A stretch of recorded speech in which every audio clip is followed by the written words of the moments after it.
Hey, I wanted to take a few minutes here and just touch on some things you can do with cans and stuff around the house. Uh, you don't have to, you can buy stuff at Goodwill like this that, was super cheap and, stainless steel. You can take out your tuna fish cans and cans like that and cut them and, with a hacksaw bend them over if you want. You can use them as a little alcohol stove, to set your cups on, things like that. You can see I got a lot of these things, and I'm not even going to show you like even half of what I do keep on hand. But this is a grease pot that you get at Walmart. I just got this the other day, so it has not been used, but a pretty neat piece of kit for only $6–7. Again, it's aluminum. If aluminum bothers you, well then you probably wouldn't want that. But and I get some stuff for parts, like this thing here. It doesn't. I got a Goodwill. It was I think 50 cents. The lid is excellent. It's a strainer of some kind.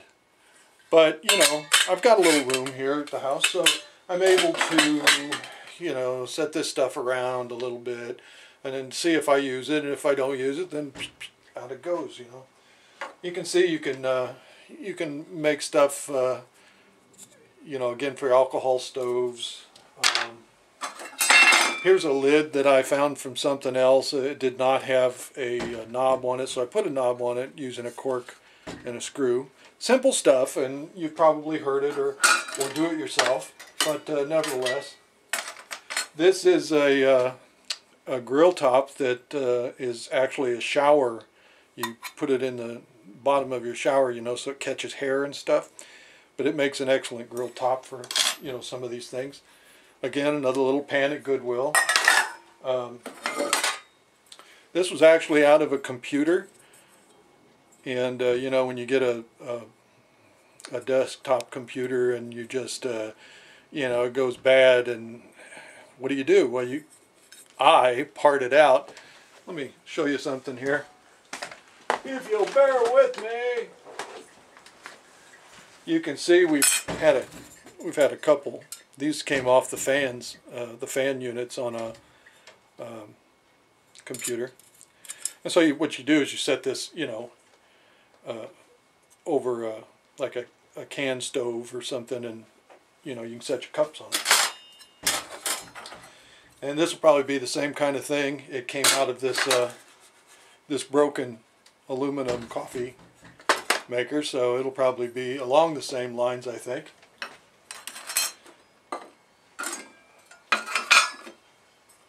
This came in a part and a piece, which it'll make an excellent lid. You see, it's got a few little holes in it, but and the thing is, when you and most of you know this, I know you know this, but in case you don't know this, if you are cooking something and you have a lid on it, the cook time improves significantly. So when you're cooking something, I don't care if it's coffee, if you're having yourself a cup of coffee or tea or whatever, if you cover the top, you're going to cut your time, I'm guessing, almost in half. So your time for a boil and for it to get hot. So lids are kind of important, but you don't need something fancy or even store-bought to make a lid. Let me show you this this can here that I've got. All I did was, and on many of these, just drill little holes in them and take a wire and put your wire there to make a bail. And it's sometimes wise to go ahead and, if you can do it, make yourself a little raised area right there, so if you're hanging it over a tripod or wherever, you can it hangs at that point. Now these little things I got at Goodwill, and they were like I think I paid like 15 cents a piece for them or something, but it makes an excellent lid, and I could use it for other things as well, so it's kind of multi-purposed. But you don't have to have something even like that. I mean, you can easily pack yourself just a piece of aluminum foil and it will work wonderfully. You know, here I've got a can, and again with the bail divot there, and you just, you know, cover it with your foil. And what a huge difference that will be when you're cooking some heat up food in here, or boiling some water or something. So it makes a big difference. I did, you know, gallon jugs if you don't, or gallon cans if you don't have any. You can do what I did. I went to our local Italian restaurant where we get pizzas all the time, and I said, "Hey, I'm doing a project. Can I get some gallon cans from you?" And the guy, these are what they put their spaghetti sauces in. And he said, "Sure, go right out there to the dumpster and get all you want." So I got like 8 or 10 of these, and I've used them for different things. This one is the first one I've actually turned into a bale cooker. One thing you do want to do with these, though, when you have them, is you want to burn them out before you use them. Yeah, I wash them all and everything, but you know what? I burn them out too, and I'll show you exactly why right here. Now this is a can I did specifically just this morning because I wanted to show you something. It was a can of corned beef hash, and you know, it's a decent can and everything. I like these ridges on them and stuff. I have not put a bail on this yet because, as I said, I'm probably not going to keep this. I just did this for a demo. A lot of cans will have a protective coating on the inside, and you can burn that stuff off, but you know what? I just as soon just not use them. Go ahead and just, you know, get rid of them and get yourself something else. Now this, you can't do that a lot of times with cans of this nature, cans of this size. Sometimes you have to get the kind with the coating in it, and you know, I just burn them off because you know, cans this size, burn them off, or I cut the backs of them off and use them. I want to show you something here though. You see, we're talking about lids. Well, if this were a can and I cut this off with a regular, you know, ordinary on the top can opener, and you can see I cannot use this as a lid. I can't fashion this as a lid because it just falls right in. This is a can opener that opens, you know, from the top, and it just falls right in. So what I can do though, and what I have done, I have used it one time so far on this can to demonstrate for you.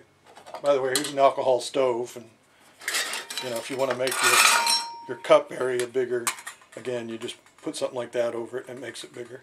You can set your cup on here, although that's safe enough if you're careful. Back to what I was saying. So yeah, you can burn this stuff off.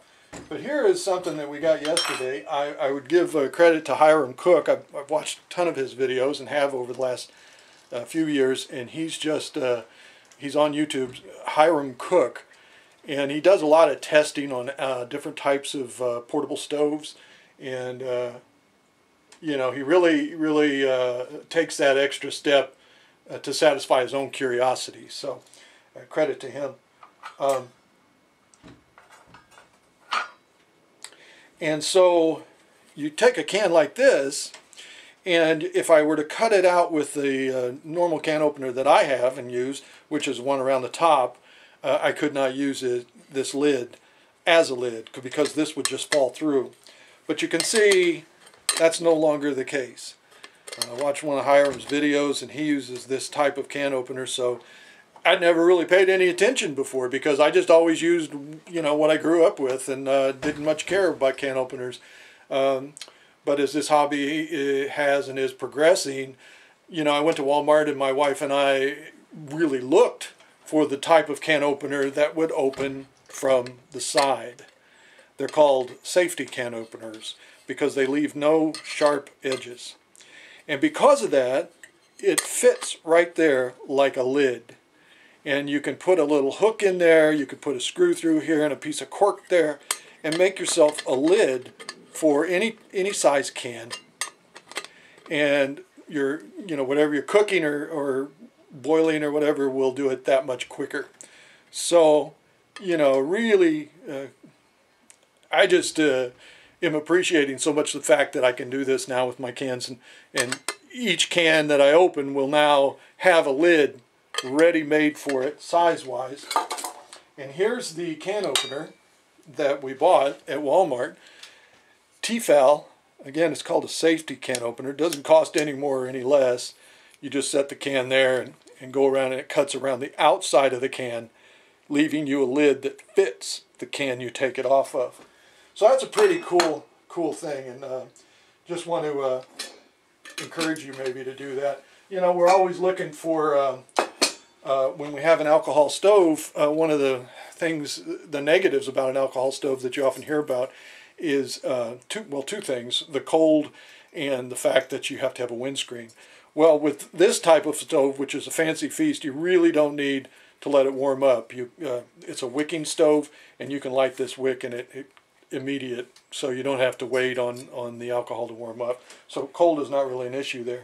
And as far as a windscreen, this is, I have not had to use this yet because I have other windscreens already, but I'm looking at this. Recently my wife, you know, changed the back of the dryer piping so that it would, you know, she wanted to clean it out and everything. So she did that, and she had a couple of these left over. And I thought, what a neat windscreen that would be. You know, you could poke some holes in here and put this down, and then have your stove inside there. It would go like this.